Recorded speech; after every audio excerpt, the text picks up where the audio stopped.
Пришел сподобитися нам вислухати святу Євангелію, миру всім.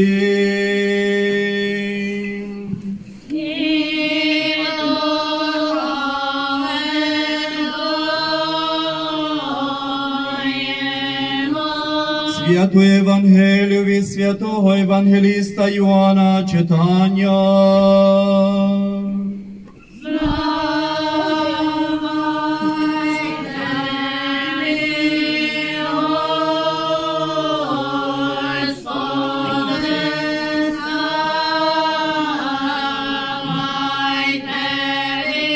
Luăm aminte, în vremea aceea după ce a trecut sâmbăta, când se luminează ziua cea dintâia săptămânii, a venit să vadă mormântul Maria Magdalena și cealaltă Marie, și iată s-a făcut cu tremur mare, căci îngerul Domnului, pogorându-se din cer și venind a prăvălit piatra de la ușa mormântului și a stat deasupra ei. Și înfățișarea lui era luminoasă ca fulgerul și îmbrăcămintea lui era albă ca zăpada.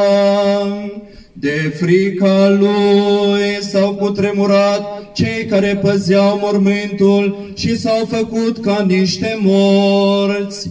Dar îngerul, vorbind femeilor, a zis: nu vă temeți, voi, căci știu că pe Iisus cel răstignit căutați. Nu este aici, căci s-a sculat din morți, precum v-a spus.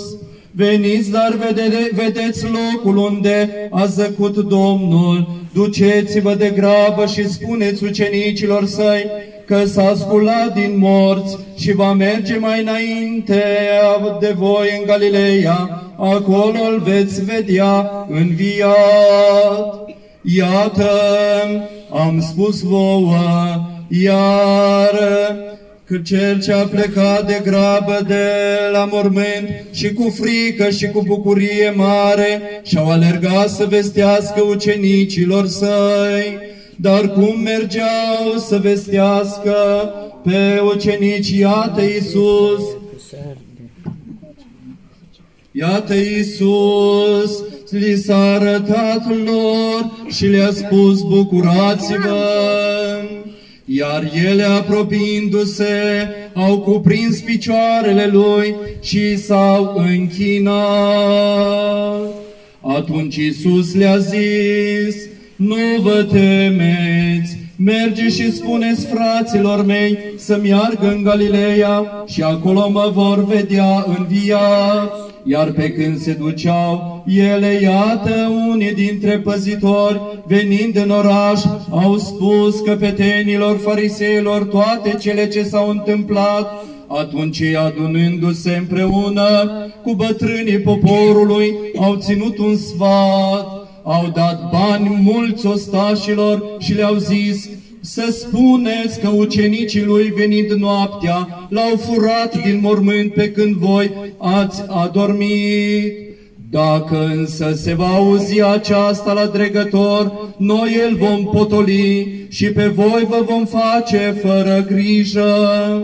Iar ei, luând banii, au făcut cum i-au învățat fariseii și s-a răspândit vorba aceasta între iudei până în ziua de astăzi.